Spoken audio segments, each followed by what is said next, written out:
Hai, kembali lagi di sini. I just wanna say thank you so much buat yang masih setia nih dengerin nada-nada terindah di podcast aku kali ini. So, today itu kita akan bahas tentang topik yang sehari-hari sangat amat berhubungan dengan kita sebagai manusia dalam usaha kita untuk mempertahankan kehidupan. Kira-kira ada yang tahu nggak sih?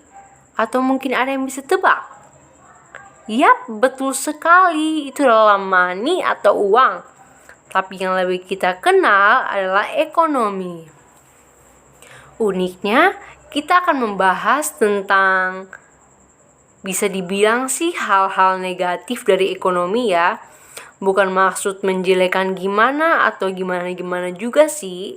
Tapi kan dalam suatu perekonomian negara, itu pasti kan bisa berkembang dan juga bisa menurun atau adanya masalah. So, hari ini kita tuh akan membahas lebih lagi ke masalahnya, yaitu masalah ekonomi yang terjadi di negara kita nih, Indonesia. Daripada berlama-lama, let's go guys. Oke, kita akan masuk ke inti masalahnya ya. Pertama itu, berbagai bentuk permasalahan pembangunan ekonomi di negara berkembang Indonesia ini itu masih terus dihadapi loh oleh para pemerintah, antara lain dengan tinggi-tingginya angka pengangguran, kemudian maraknya kemiskinan, tingginya populasi penduduk, tingkat inflasi, mengakibatkan rendahnya daya beli, rendahnya produktivitas, dan juga mengakibatkan rendahnya pendapatan per kapita dan komoditas ekspor didominasi sektor primer. Apa sih contoh-contoh masalah ekonomi Indonesia di sepanjang 2019? Contohnya ada daya saing Indonesia yang menurun. Peringkat daya saing Indonesia secara global mengalami kemunduran pada tahun 2019.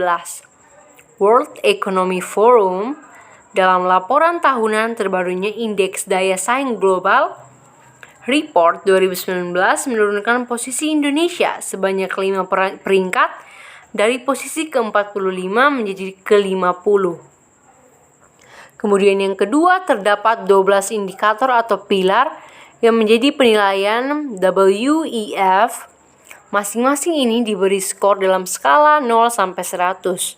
Semakin besar skornya, maka semakin ideal pula daya saing pada indikator tersebut. Nah, dari 12 pilar ini, Indonesia ini mengalami penurunan skor pada 5 pilar loh. Pertama, ada pilar APOSI TIK yang hanya mendapatkan skor 55,4. Kedua, ada pilar kesehatan, itu juga mengalami penurunan dengan skor 70,8. Ekspektasi hidup sehat pada manusia di Indonesia itu cuma terhitung hanya 62,7 tahun.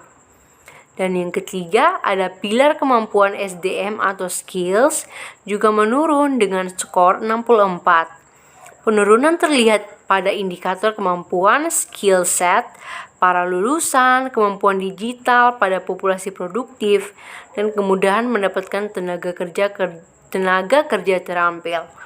Keempat, adanya penurunan juga terjadi pada pilar pasar tenaga kerja dengan skor 57,7, indikator perbandingan, bayaran produktivitas, tarif pajak tenaga kerja, fleksibilitas penentuan upah, dan kebijakan pasar tenaga kerja yang berlaku saat ini menjadi beberapa penyebabnya. Kemudian yang kelima, ada daya saing Indonesia juga menurun pada pilar produk di pasar, produk market. Indikator yang menyebabkan penurunan adalah efek distorsi, kebijakan pajak dan subsidi pada saing, dominasi pasar, dan non-tarif bearish, serta kompleksitas tarif pada produk-produk Indonesia. Kita juga perlu berbangga loh, Indonesia ini meraih skor cukup tinggi pada pilar stabilitas makroekonomi dengan nilai 90, pangsa pasar dengan nilai 90 dan ukuran pangsa pasar atau market size dengan nilai 82,4. Wow, cukup. Kita masuk ke Apa sih yang bisa kita berikan? Itu solusi beritanya, tapi ini masih secara umum.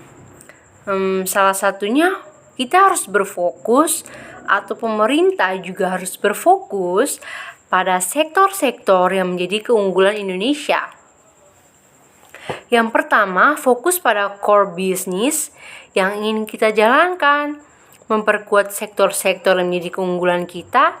Kemudian yang kedua, mempercepat pembangunan infrastruktur termasuk pelabuhan, bandara, dan jalan tol. Hal ini bertujuan untuk meningkatkan efisiensi dan menurunkan biaya logistik. Ketiga, pemerintah juga akan terus melanjutkan deregulasi dan debirokratisasi, menyederhanakan aturan, menyederhanakan regulasi, prosedur yang berbelit-belit. Kita pangkas semuanya dalam rangka meningkatkan daya saing dan juga meningkatkan kompetitif kita.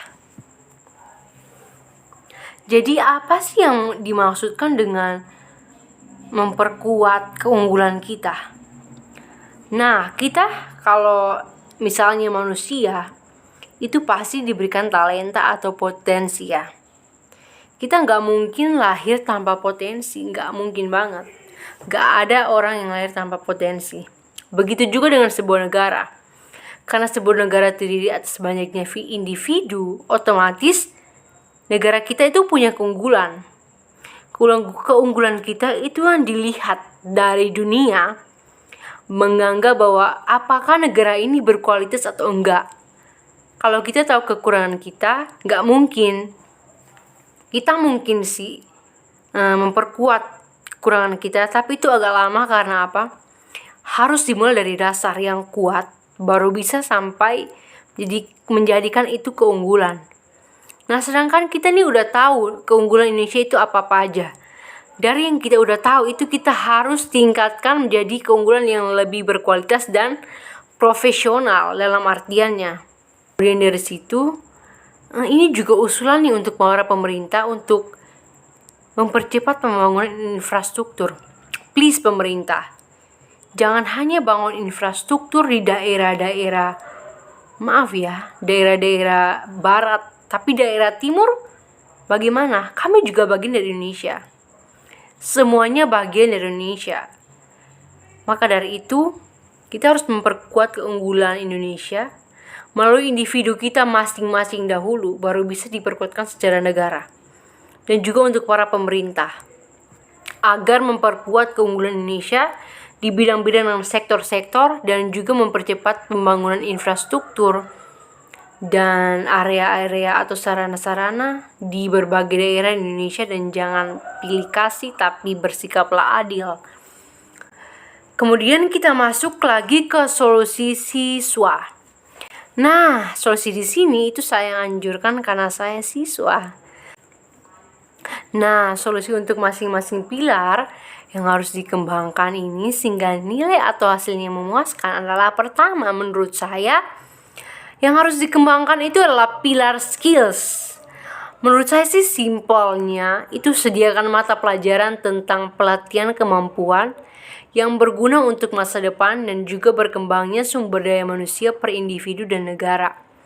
Kemudian adakan pelatihan gratis pada setiap kota sampai ke desa-desa supaya semuanya dibagi merata nih pelatihannya, agar skill semua orang itu baik di desa pedalaman sampai ke kota itu benar-benar berkembang jauh lebih baik.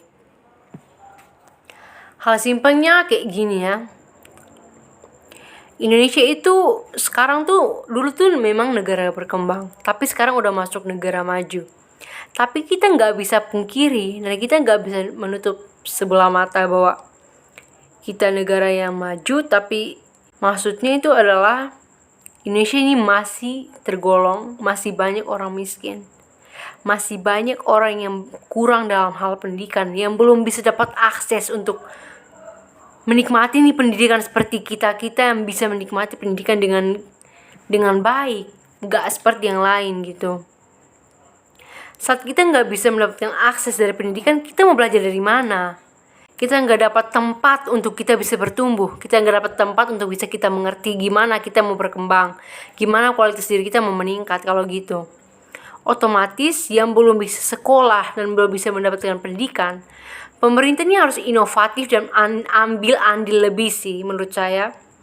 Untuk adakan pelatihan gratis sampai ke pedalaman desa, maupun berapa biayanya pokoknya ini harus banget. Sampai ke kota-kota. Karena bukan hanya di desa saja, kota juga masih banyak yang kacau, apalagi pendidikan di sekolah negeri. Kemudian masuk lagi ke poin selanjutnya, yaitu pilar pasar tenaga kerja. Menurut saya sih lakukanlah produktivitas pada setiap produsen pasar dalam hal melakukan perdagangan.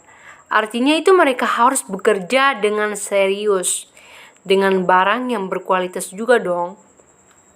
Makanya bersambungan nih dengan poin sebelumnya, di mana diperlukan pelatihan tenaga kerja lebih dahulu, sehingga saat mereka turun ke lapangan kerja itu benar-benar serius, berkualitas dan juga rajin. Nah, saat kita udah tahu nih apa sih kelebihan kita, kemampuan kita di mana, kita udah tahu diri kita itu kayak gimana, kita tahu kekurangan dan kelebihan kita akan bisa membaca dengan sangat cermat apa sih maunya pasar, apa sih mau lapangan di tempat pekerjaan kita nanti, apa sih yang mereka butuh dari skill saya, kemampuan apa sih yang bisa saya salurkan untuk meningkatkan kualitas pasar, kualitas dalam hal pekerjaan apa sih gitu. Makanya sangat penting adakan dulu pelatihan. Pelatihan itu yaitu pendidikan, kita dididik. Didik bukan hanya berasal dari sekolah atau apapun, tapi oleh sederhana kehidupan kita sehari-hari. Kita dididik dengan betul-betul. Maka dari itu saat kita udah tahu kelebihan kita udah cukup umur untuk kerja, atau mungkin Anda udah juga mulai kerja, kita bisa tahu apa sih maunya pasar, dan kita bisa ambil andil lebih untuk ikut meningkatkan kualitas diri kita dan ini juga akan membuat kita sadar bahwa kita udah diberikan tanggung jawab, kita udah tahu kemampuan kita harus menjadi orang yang berkualitas, serius, dan rajin. Kenapa? Gak ada orang malas yang bisa sukses, gak ada orang malas yang bisa perbaiki negara kita ini. Kalau kita gak rajin dari sekarang, kita gak bertanggung jawab, mau dikemanain negara kita nanti di masa depan? Mau jadi apa generasi bangsa kita kalau kita malas-malasan? Kesimpulannya itu hal simpel yang dapat kita lakukan sebagai masyarakat biasa. Kita juga punya hak dan juga kewajiban ya. Kita tinggal di Indonesia, kita berhak untuk menerima pendidikan, kita berhak untuk hidup adil dan damai, dan kita berhak juga meningkatkan kualitas bangsa ini dimulai dari diri kita. Serta jangan pernah takut untuk belajar. Jangan pernah takut untuk memberikan usulan atau saran kebenaran yang berkualitas serta inovatif kepada pihak pemerintah, diri kita sendiri, orang lain, atau institut, lembaga, maupun orang-orang dengan jabatan yang lebih tinggi dari kita atau lebih tua atau apapun itu yang lebih mudah, berbagi pendapat saja dan usulan, dan ingat selalu jujur. Kayak gini ya, kita tuh udah berhak di Indonesia. Kita udah tinggal, kita berhak dong menerima hak dan kewajiban kita sebagai manusia, karena ada hukumnya, HAM. Dan kita juga berhak sampein apa yang ada di kepala kamu. Kamu gak mungkin kamu punya ide yang brilian, kamu punya wawasan yang luas, kamu punya ide-ide ini itu, masa depan yang ini itu untuk membangun bangsa kita, tapi kamu gak mau nyampein. Gimana orang mau tahu pikiran kamu kalau kamu gak sampein lewat pendapat kamu? Gak bisa dong. Saat kamu berpikir, kamu menghasilkan ide yang brilian, jangan pernah takut. Kamu harus sampein ide brilian kamu itu, karena dari situ bangsa kita bisa maju.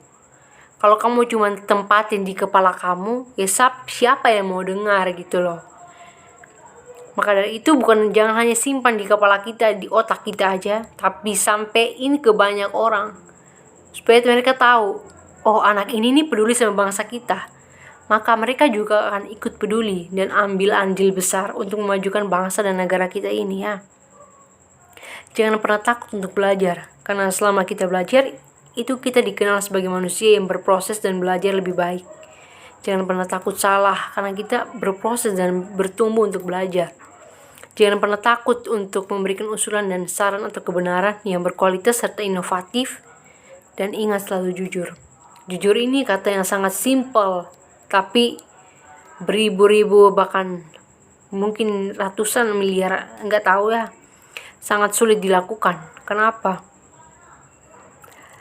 Kita Indonesia itu terlalu banyak orang pintar tapi kurang orang jujur.